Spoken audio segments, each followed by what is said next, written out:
This is an AI-generated podcast based on the article From Pharmacist to Fun Zone: How Brad Goedeker Grew Two Businesses on Faith, Service, and the Golden Rule. Written by Daniel Scherer. The article link is in the show notes. Brad, welcome to Kingdom Factor Collective. Really glad to have you here. Thanks so much, Daniel. Really excited to be here and hopefully share something useful with your listeners. So let's just start at the beginning, because I think your story is genuinely fascinating. You were a pharmacist, climbed to a director level role at a health plan. By every measurable standard, you had made it. And yet you walked away. What was actually going on inside you during that season? Yeah, that's a great question. I think the honest answer is I just didn't feel like I was using the talents God had given me in the best way possible. The title was solid, the income was steady, people around me envied the position, but there was this quiet voice that just wouldn't let me settle. And so it was like, okay, what else do we do?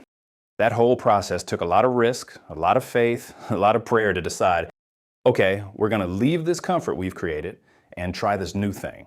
That's interesting. And you didn't do it alone, right? Your brother Jeff was part of that leap. Absolutely. Having such a close-knit family has really been such a blessing. Jeff helped provide the push I needed, and honestly, risks I might not have taken on my own. And that partnership, that relationship, it helped me answer what I genuinely believe was God's call to do new things and try to impact people in a broader and better way than I was before. So now you're managing partner of Rascal's Fun Zone in Whiteland, Indiana. Go-karts, arcades, families, and a staff of roughly 90 people, a lot of them teenagers on their very first job. I mean, that is a wildly different world from a health plan director role. How do you even begin to build a culture in that environment? It really comes down to something almost everybody already knows. The golden rule. How would you want to be treated if you were going out and doing something with your family or working with vendors or strategic partners?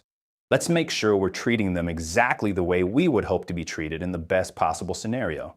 That sets the tone for all other interactions and relationships. It sounds simple, right? But if you actually live it, it reshapes everything. Can you unpack that a little more? Because, I mean, managing 90 employees, a lot of them teenagers, that's not just a workforce. That feels like something more to. It really is. We're under no notion that these people are going to be with us long term. So we want to help prepare them for what comes next. We get to take their attention and effort while they're here, and hopefully we can impact them in a very positive way now so they can do well later. So when someone comes to me unsure how to handle a situation, my response isn't judgment, it's let's solve this together. Let me help you really reach your potential. And when the day comes for someone to move on, we're going to be thrilled. We're going to be rooting for them. Does that make sense? Yeah, that's a really different posture than most business owners take. You're almost positioning yourself as the starting line, not the finish line.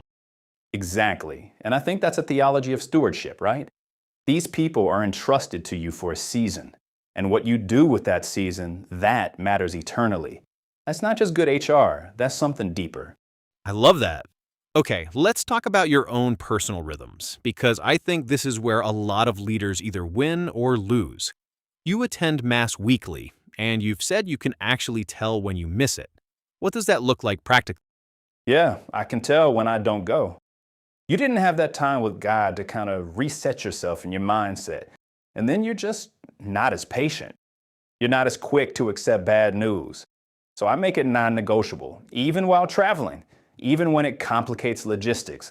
And sometimes it makes things difficult. But in the long run, it's more difficult when I didn't establish what my priorities were and I let something else dictate it. You put it out there. This is how we operate. And then you can't do the opposite of it. That accountability is real. That's such a good point. Saying it out loud creates accountability.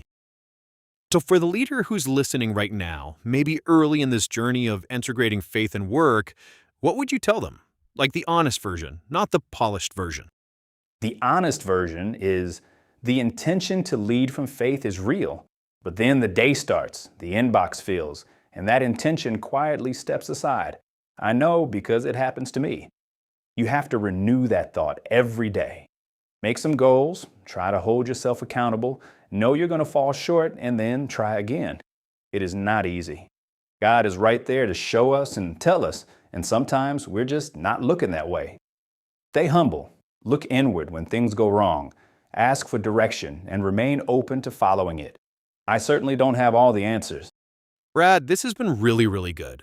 Last question. You've got two businesses, you're coaching your kids in baseball, cheering your daughter on in volleyball. The through line in all of it seems to be service. Is that how you'd frame it? Yeah, being a servant to other people is the way I need to view things.